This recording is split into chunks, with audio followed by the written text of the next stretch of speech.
आणि आता पाहूयात इतर काही महत्त्वाच्या बातम्या 36 जिल्हे 72 बातम्यांच्या माध्यमातून।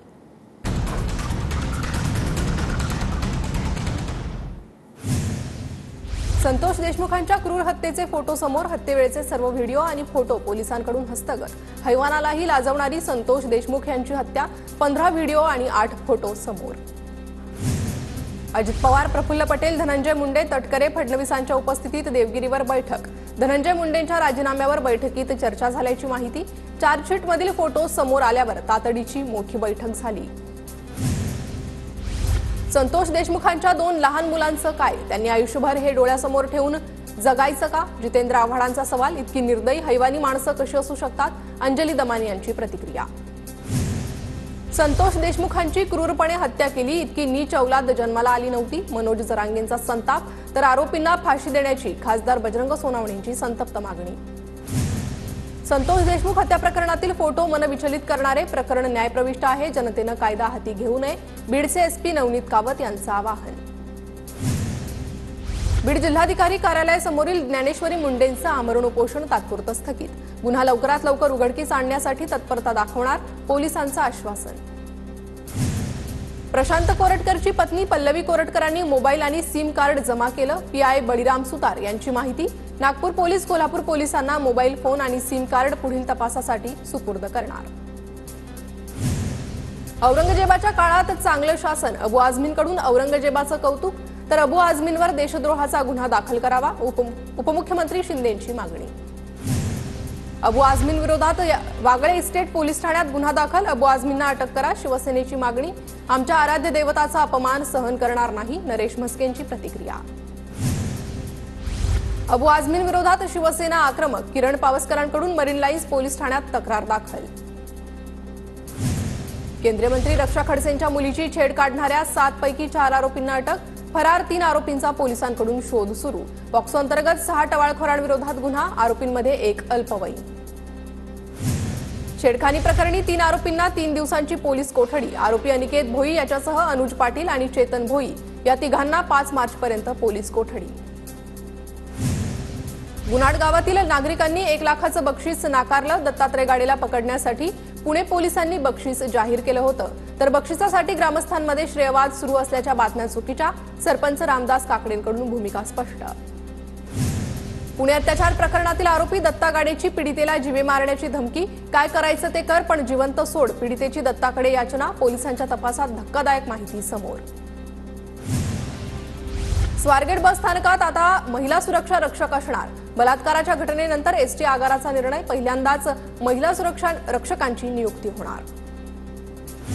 मारहाणी प्रकरणी गुंड गजा मारणेला न्यायालयीन कोठडी, तर इतर 3 जणांना 6 मार्चपर्यंत पोलीस कोठडी सुनावली। केंद्रीय राज्यमंत्री मुरलीधर मोहोळ यांच्या कार्यकर्त्याला मारहाण प्रकरणी कारवाई। विधान परिषदेच्या रिक्त जागांसाठी निवडणूक जाहीर, विधानसभा निकालानंतर परिषदेच्या 5 जागा रिक्त, 27 तारखेला परिषद जागांसाठी मतदान होणार। आज स्थानिक स्वराज्य संस्थेच्या निवडणुकीची सुनावणी, सुप्रीम कोर्ट काय निकाल देणार याकडे लक्ष, याचिकाकर्ते आणि महाराष्ट्र शासनाचं कोर्ट म्हणणं ऐकून घेणार। जळगावच्या अमळनेरमध्ये शेतकऱ्यांच्या विविध मागण्यांसाठी काँग्रेसचं आंदोलन, शेतीमालाला भाव मिळावा यासह विविध मागण्यांसाठी आंदोलन। पंढरपूरचे विठ्ठल मंदिर 4 ते 5 दिवस बंद राहण्याची शक्यता, आषाढी यात्रेपूर्वी जतन आणि संवर्धनाच्या कामासाठी मंदिर बंद राहण्याची शक्यता, गहिनीनाथ महाराज औसेकर यांची माहिती। राजगड तालुक्यातील साखर गावात तरुणानं औरंगजेबाचं स्टेटस ठेवल्याप्रकरणी वाद, हिंदुत्ववादी संघटनेच्या कार्यकर्त्यांकडून निषेध व्यक्त, तरुणाच्या घरावर आणि धार्मिक प्रार्थनास्थळावर दगडफेक, 17 जण चौकशीसाठी पोलिसांच्या ताब्यात। जालन्यात लोखंडी रॉडनं निर्वस्त्र करून चटके दिल्याप्रकरणी भागवत दौंडला अटक, 5 दिवसांची पोलीस कोठडी, नवनाथ दौंड अद्याप फरार।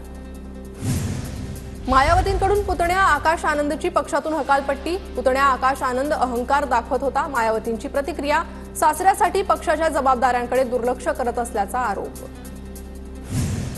अंबरनाथमध्ये शीतपेयाच्या बाटलीत कचरा आणि काचा आढळल्या, पालिका अधिकाऱ्यांसोबत मनसेची शीतपेयाच्या कारखान्यावर धडक, अस्वच्छता असल्याची पालिका अधिकाऱ्यांचीही कबुली। 2011 पूर्वीच्या घरावरील तोडक कारवाई थांबवा, घर हक्क संघर्ष समितीकडून रायगड भवनवर आंदोलन, 2011 पूर्वीच्या झोपड्याचा सर्वे करण्याची मागणी। पाणगंगा परिसरातील जबरेश्वर महादेव मंदिरात मनसेकडून आरती, ठाकरेंच्या शिवसेनेच्या पदाधिकाऱ्यांकडून आरतीचं आयोजन, मनसे आणि ठाकरेंच्या शिवसेनेचे पदाधिकारी असल्यानं आरतीला महत्त्व. हरिहरेश्वरच्या समुद्रकिनारी पिकअप पाण्यात बुडाली, चालकाला पाण्याचा अंदाज न आल्यानं अपघात, रेस्क्यू टीमकडून ग्रामस्थांना वाचवण्यात यश. राज्यातील सर्व दुय्यम निबंधक कार्यालयांची वेळ 2 तासांनी वाढवली. येत्या आर्थिक वर्षात रेकनरच्या दरात वाढ होण्याची शक्यता असल्यानं दस्त नोंदणीसाठी होणारी गर्दी लक्षात घेऊन निर्णय. सांगलीच्या विटामध्ये एमडी ड्रग्ज विक्री करणाऱ्या दोघांना मुंबईतून अटक, कय्यूम शेख आणि इस्माईल खान असं अटक केलेल्या आरोपींचं नाव. विट्यातील एमआयडीसीमधून 30 कोटींचा एमडी ड्रग्ज जप्त. आरटीओ विभागाचे चेकपोस्ट राज्य सरकारकडून बंद, सरकारच्या निर्णयाचं सांगली जिल्हा ट्रान्सपोर्ट असोसिएशनकडून जल्लोषात स्वागत. जळगावच्या पारोळ्यात बाजरी पिकाचं बोगस बियाण्यामुळे नुकसान, बोगस बियाण्याची विक्री करणाऱ्या कृषी केंद्रावर कारवाई करण्याची मागणी, नुकसान भरपाई देण्याची शेतकऱ्यांची मागणी. जळगावच्या अमळनेरमधील अतिक्रमणावर नगर परिषदेकडून कारवाई, 60 ते 70 हातगाड्या हटवल्या. नगर परिषदेच्या कारवाईमुळे रस्त्यांनी मोकळा श्वास घेतला. नंदुरबारमधून जाणाऱ्या नेत्रंग शेवाळी महामार्गाचं काम संथ गतीनं सुरू, शहरातील अनेक भागात खड्ड्यांचं साम्राज्य, महामार्गाचं काम लवकरात लवकर पूर्ण करण्याची नागरिकांची मागणी. नंदुरबार जिल्ह्यासाठी 21 इलेक्ट्रिक बस गाड्या देण्याचं नियोजन, नवीन इलेक्ट्रिक बस मिळणार असल्यानं प्रवाशांना फायदा होणार. नंदुरबार जिल्ह्यातील मध्यम प्रकल्पाच्या सुरक्षेकडे प्रशासनाचं दुर्लक्ष, सुरक्षा रक्षक नसल्यानं मोठा अपघात होण्याची शक्यता, धरणाच्या सुरक्षिततेकडे दुर्लक्ष केलं जात असल्याचं समोर. धुळे पालिकेत भ्रष्टाचार झाल्याचा काँग्रेसचा आरोप, भ्रष्टाचाराच्या विरोधात पालिकेच्या प्रवेशद्वारावर काँग्रेसचं आंदोलन, तत्कालीन सत्ताधारी भाजपच्या विरोधात काँग्रेसच्या कार्यकर्त्यांनी घोषणाबाजी केली. धुळे कृषी उत्पन्न बाजार समितीत 2000 क्विंटल गव्हाची आवक, लोकवन आणि चंदुसीच्या गव्हाला 2700 ते 2000 रुपयांचा भाव. रक्षा खडसेंच्या मुलीच्या छेडछाडी प्रकरणी जळगावात शिंदे गट आक्रमक, आरोपींवर कठोर कारवाई करण्याची मागणीसाठी शिंदे गटाचं आंदोलन, पोलीस अधीक्षकांना कारवाईचं दिलं निवेदन.